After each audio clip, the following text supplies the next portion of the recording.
책구라는 사람 고부장입니다. 오늘 여러분에게 소개해드릴 책은 오래된 미래 라다크로부터 배우다, 이 책입니다. 라다크는 인도 북부에 있는 오지입니다. 요즘은 북경 분쟁 때문에 뉴스를 타고 있는 지역이기도 합니다. 이 책을 지은 헬레나 노르베리 호지는 스웨덴 출신의 언어학자입니다. 호지는 16년 동안 히말라야 오지에 있는 라다크에서 생활을 하면서 라다크 주민들과 함께 먹고 자고 생활하고 또 라다크 언어를 배우고 문화를 배우고 라다크 주민들의 생활을 관찰한 후에 이 책을 썼습니다. 인도 북쪽에 있었기 때문에 오랫동안 외부 세계와의 접촉이 없었고요. 영향도 그렇게 받지 않은 독자적인 삶을 살아온 그런 곳입니다. 독한 기후, 척박한 환경이었습니다. 그럼에도 불구하고 라다크 사람들은 대부분 행복하고 만족스러운 삶을 살아왔습니다. 그것은 라다크 사람들이 아주 강한 자립심, 그리고 검소한 생활 태도, 그리고 이분들이 믿는 불교 문화의 영향이 컸다고 생각합니다. 여름에는 굉장히 뜨겁고요. 겨울에는 영하 40도 이하로 내려가는 아주 혹독한 추위가 몰아치는 사람이 살기 굉장히 어려운 척박한 곳이었습니다. 특히 겨울이 오랫동안 지속되는데 비가 오지 않고 눈만 쌓이기 때문에 눈이 쌓여서 얼음이 되고 그 물이 녹아서 흐르는 물을 생활용수로 사용했습니다. 또 고도가 3,000m 이상이기 때문에 작물이 자라는 기간이 4개월밖에 되지 않습니다. 그래서 4개월 동안 자랄 수 있는 작물은 극히 제한되어 있습니다. 보리가 주된 작물이고요. 콩과 순무 정도를 재배합니다. 그리고 살구하고 호두나무 정도가 자라는 혹독한 곳입니다.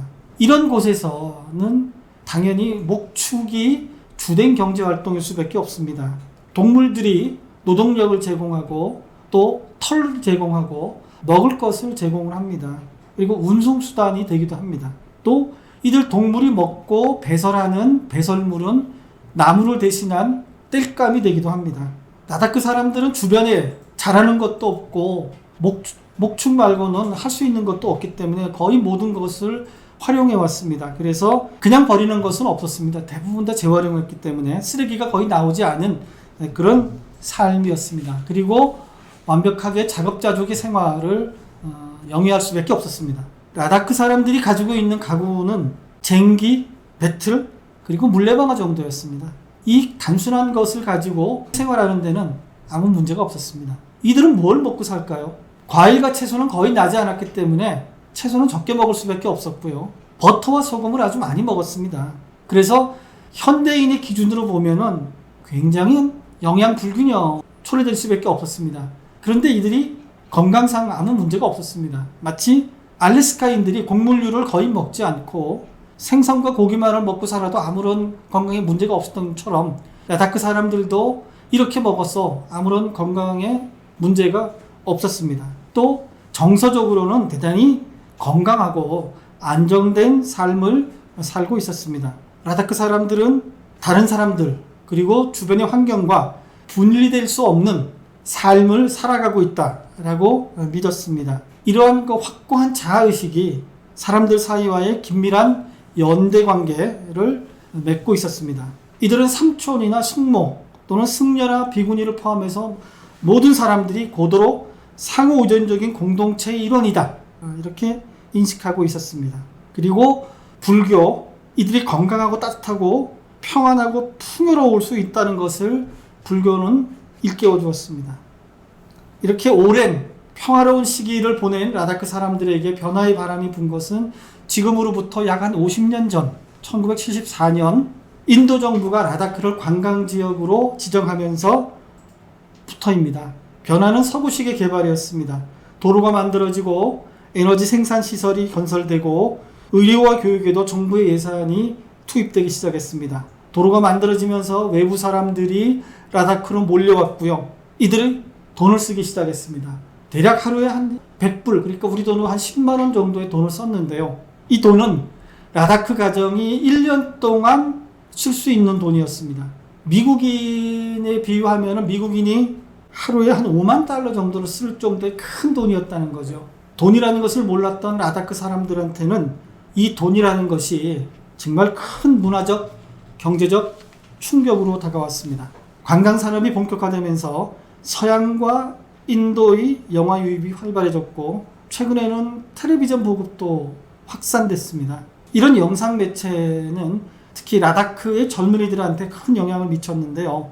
영화에 나오는 서양 사람들의 삶, 인도 사람들의 삶이 비교해서 자기들의 삶이 미개하고 시시하고 무능한 것으로 젊은이들이 느끼기 시작했습니다. 그러자 라다크의 젊은이들이 고유 문화를 거부하고 새로운 문화를 껴안으려고 했습니다. 선글라스, 청바지 이런 것들이 라다크 젊은이들이 선호하는 것들이었습니다. 과거 라다크 사람들한테 돈으로 구입해야 되는 것은 소금 정도였습니다. 그리고 장신구, 귀금속 이런 거였는데 돈이 유통되기 시작하면서 기본적인 욕구 충족에 필요한 모든 것들이 다 돈으로 구입해야 될 것으로 되었습니다. 결국 라다크의 경제가 파괴되기 시작했고요. 달러의 영향에 밀접하게 연동되기 시작했습니다. 새로운 경제체제는 사람을 땅으로부터 분리했습니다. 예전에는 공동 작업으로는 농사를 지었기 때문에 돈이 필요가 없었습니다. 그런데 이제는 사람을 살 때 돈이 필요했고 그 돈을 구하기 위해서 땅 주인은 도회로 나가서 일을 해서 돈을 벌기 시작했습니다. 결국 원주민들이 땅으로부터 분리되고 결국 자신들도 땅으로부터 분리되었습니다. 그래서 결국은 어떻게 됐느냐? 고풍스럽고 윤기가 짜르르 흐르던 항아리를 할아버지가 먼 시골에서부터 가지고 와서 장터에 내다 팔고 그 항아리를 판 돈으로 집으로 가져갈 물건들을 샀습니다. 그러면은 그 항아리에 담던 버터는 어디에 담을까요? 헌 우유 깡통에 담을 거랍니다. 라다크 사람들의 기본적인 생태계가 파괴되기 시작한 것이죠. 그래서 이들은 성면 조각에 빵을 굽고 살충제 통에 소금을 담아두기도 했습니다.